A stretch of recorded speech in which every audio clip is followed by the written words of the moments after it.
నమస్తే. Welcome to our channel. నేను మీ అనుష. ఈ మధ్య కాలంలో లైఫ్ స్టైల్ చేంజ్ అవ్వడం వల్ల కానీ, లేకపోతే మనం తీసుకున్న ఫుడ్ ఇంటేక్ వల్ల కానీ చాలామందికి ఇండైజెషన్ ప్రాబ్లమ్, కాన్‌స్టిపేషన్ ఇవి చాలా కామన్‌గా కనిపిస్తున్నాయి. ఎక్కడికన్నా చెప్పుకోవాలంటే కూడా మేము కాన్‌స్టిపేట్ అయ్యాము అంటే కూడా కొంచెం ఎంబారసింగ్‌గా ఫీల్ అవుతూ ఉంటారు. అసలు కాన్‌స్టిపేషన్ ఉన్న వాళ్ళకి ఎలాంటి సింప్టమ్స్ ఉంటాయి? ప్రాబ్లమ్ నుంచి సొల్యూషన్ తీసుకోవచ్చు. ఇలాంటి సమస్యల గురించి వివరించడానికి ప్రస్తుతం మనతో పాటు ఉన్నారు ప్రముఖ homeo physician doctor Chetan Raj గారు. ఆయనతోనే మాట్లాడి కాన్‌స్టిపేషన్ గురించి పూర్తి వివరాలు తెలుసుకుందాం. నమస్తే అండి. నమస్తే అండి. ఎలా ఉన్నారు? ఫైన్. బేసిక్‌గా డాక్టర్ దగ్గరికి రాంగానే పేరు, మీ ఏజ్ ఎంత, మోషన్ ఫ్రీ అవుతుందా లేదా అని అడుగుతూ ఉంటారు ఫస్ట్ అవును. Question. Am I right are wrong? Absolutely.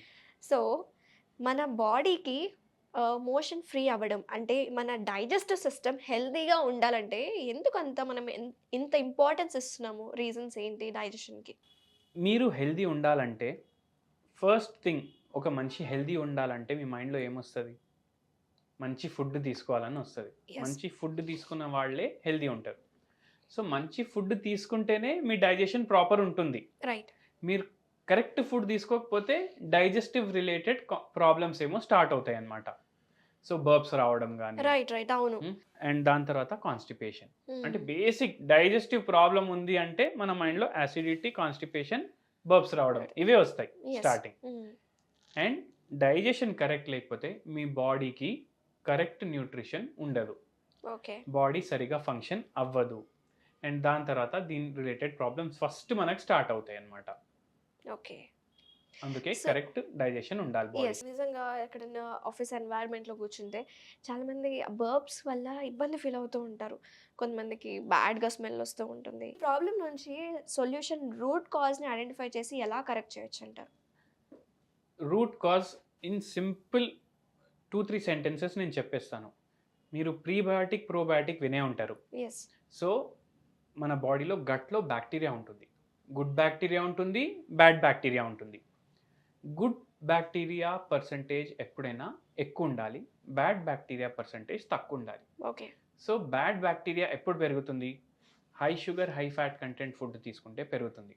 Preservatives ఉన్న ఫుడ్ తీసుకుంటే పెరుగుతుంది. ప్లస్ మీరు ఓవర్ కుక్డ్ మీట్ అన్నమాట. హ్మ్. దానివల్ల కూడా పెరుగుతుంది. సో, మసాలా ఫుడ్ గానీ, ఫాస్ట్ ఫుడ్ గానీ, పిజ్జాస్, బర్గర్స్ ఇవన్నిటి వల్ల చాలా బ్యాడ్ బ్యాక్టీరియా అనేది పెరిగిపోతది. Ice okay. క్రీమ్‌లు రెగ్యులర్ తింటున్నారు, స్వీట్స్ చాలా ఎక్కువ తింటున్నారు, హ్మ్. బిర్యానీలు ఎక్కువ తింటున్నారు. మనం హైదరాబాద్‌లో ఉంటున్నాం గదా! బిర్యానీలు ఎక్కువ తినేవాళ్ళు. వాళ్ళకు బ్యాడ్ బ్యాక్టీరియా అనేది పెరిగిపోతదనమాట. ఓకే. దాంతోటి బర్ప్స్ రావడం స్టార్ట్ అవుతాయి. మోషన్ ఫ్రీ అవ్వదు. యెస్. సో, ప్రీబయోటిక్ ఫుడ్స్ మనం ప్రిఫర్ చేయాలి. ఏ ఫుడ్? ప్రీబయోటిక్స్ అంటే యెస్. గుడ్ బ్యాక్టీరియా హ్మ్. మీ బాడీలో పెరగాలి. హ్మ్. దానికి మీరు ఏమేం ఫుడ్స్ తీసుకోవాలి? ఓకే. ఆనియన్స్ తీసుకోవచ్చు మీరు, గ్రీన్ లీఫీ వెజిటబుల్స్ తీసుకోవచ్చు, జింజర్ తీసుకోవచ్చు, right. Vitamin C rich foods తీసుకోవచ్చు. లైక్ ఆరెంజెస్ గానీ, లెమన్ గానీ అట్లా. మళ్ళీ దాని తర్వాత గ్రీన్ టీ మీరు ప్రిఫర్ చేయొచ్చు మీ డయట్‌లో. సో, ఇవన్నీ చేయాలి.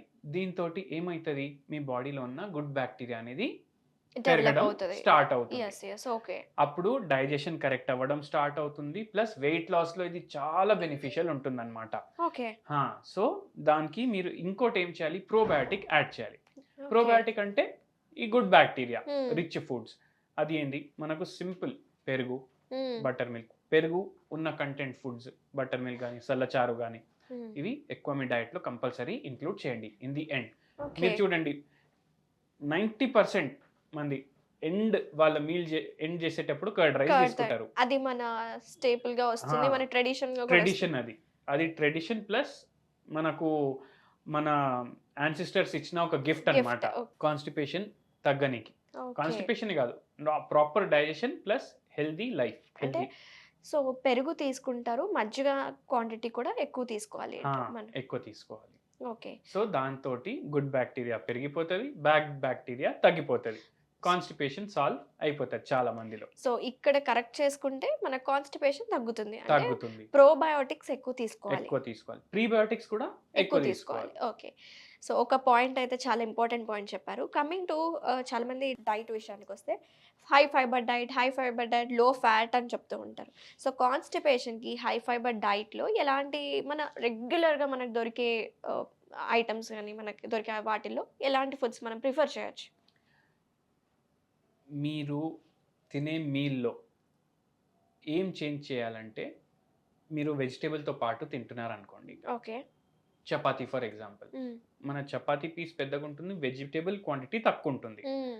సో, ఫైబర్ కంటెంట్ మీ బాడీలో తక్కువెళ్తుంది. యెస్. మీరు ఏ వెజిటబుల్ తీసుకున్నా దాంట్లో ఫైబర్ ఉంటుంది. హ్మ్. సో, ఆ వెజిటబుల్ క్వాంటిటీ పెంచండి. హ్మ్. రొట్టెలు గాని, చపాతీల క్వాంటిటీ తగ్గించండి. ఓకే. కడుపు కూడా తొందరగా నిండుతుంది. హ్మ్. ఫైబర్ ఎక్కువ ఎళ్తుంది. Hmm. Green vegetables are totally maximum చాలా ఫైబర్ ఉంటుంది దాంట్లో. సొరకాయ, బీరకాయ. ఆ! ప్లస్ మనకు స్పినచ్ ఉంటుంది. హ్మ్. ఆకులు. యెస్. సో, పాలకూర. అవన్నీ ఇంక్లూడ్ చేయండి మీ డయట్స్‌లో. పప్పు చేసుకుంటున్నారంటే డైలీ ఒక లీఫీ వెజిటబుల్ దాంట్లో యాడ్ చేయండి ఓకే. ఖచ్చితంగా. అండ్ అది ఎక్కువ తీసుకోండి. రైస్ క్వాంటిటీ తగ్గించండి. చపాతీలు తగ్గించండి క్వాంటిటీ. అండ్ ఈ వేరే ఫుడ్స్ క్వాంటిటీ మీరు పెంచుకోండి. సో, ఫైబర్ ఆటోమేటికల్లీ పోతుంది. అదే కాకుండా మీరు ఫుడ్ తీసుకునే ముందు రా వెజిటబుల్స్ ఇంక్లూడ్ చేయండి మీ డయట్‌లో. దీంట్లో కూడా ఫైబర్ చాలా ఎక్కువ ఉంటుంది. క్యారెట్స్, కుకుంబర్, హ్మ్. రాడిష్ ఇవి ఎక్కువ ఇంక్లూడ్ చేయండి. దాంతోటి కూడా మీకు ఏదైతే మలబద్ధకం ఉంది దాంట్లో చాలా తేడా కనిపిస్తది. మీరు ఇది స్టార్ట్ చేసే 2, 3 రోజుల్లోనే మీకు తేడా అనేది తెలిసిపోతది. ఓకే. సో, ఇది చేయండి. హ్మ్. ప్లస్ ఇంకోటి నెక్స్ట్ వెరీ ఇంపార్టెంట్ ఏందంటే ఇండియన్ టాయిలెట్స్ వాడాలి మనం. యెస్. ఓకే. విత్ టైమ్ మనం వెస్టర్న్ టాయిలెట్స్‌కి షిఫ్ట్ అయిపోయినాం అన్నమాట. అండ్ ఏమంటారు మోకాలు నొప్పులు ఉన్న వాళ్ళకు ఓకే. హ్మ్. That is okay. But Indian toilets వల్ల కాన్‌స్టిపేషన్ అనేది సాల్వ్ అయిపోతది. ఇంతకుముందు కాన్‌స్టిపేషన్ ఇంత ఫ్రీక్వెంట్ ప్రాబ్లమ్ లేకుండే లేదు. అన్నమాట. ఇప్పుడు ఎందుకు అవుతుంది? Because of westernisation. ఎందుకంటే మీరు నార్మల్ ఇండియన్ టాయిలెట్ వాడితే ప్రెషర్ ఏమో అప్పర్ అబ్డామిన్ మీద పడుతుందన్నమాట. హ్మ్. అండ్ ఏదైతే ఎక్స్‌క్రీషన్ ప్రాసెస్ ఉంటుంది అది ఈజీగా అయిపోతది. హ్మ్. కానీ మీరు సిట్టింగ్ పొజిషన్‌లో ఉండి మీరు మోషన్ పాస్ చేయడానికి ట్రై చేస్తే లోవర్ అబ్డామిన్ మీద ప్రెషర్ పడి మీరు ఫోర్స్‌ఫుల్‌గా పాస్ చేస్తారు. దానివల్ల కాన్‌స్టిపేషన్ డెవలప్ అయితది. పైల్స్ డెవలప్ అవుతాయి. ఓకే. చాలామంది డాక్టర్స్ ఏమంటారు? ఇండియన్ టాయిలెట్స్ వాడితే మోకాలు నొప్పులు వచ్చే ఛాన్సెస్ వచ్చేస్తాయి. ఉంటాయని అవునవును. అంటారు. కానీ అట్లా అంటే యూఎస్‌లో ఎవ్వరికీ మోకాలు నొప్పులు ఉండొద్దు. హ్మ్. కానీ యూఎస్‌లో కూడా చాలా మందికి మోకాలు నొప్పులు ఉన్నాయి. So, right. That is right. Not the solution. Hmm. So, ఇది చాలా ఇంపార్టెంట్. మనం మన ట్రెడిషన్‌ని మర్చిపోతున్నాం. యెస్. సో, అది again use we should start. చేసేవాళ్ళు. యెస్. యూజ్ చేసి మోకాలు నొప్పులు లేదు. యూజ్ చేయగలిగిన వాళ్ళు పాసిబిలిటీ ఉన్న వాళ్ళు they can. They have to.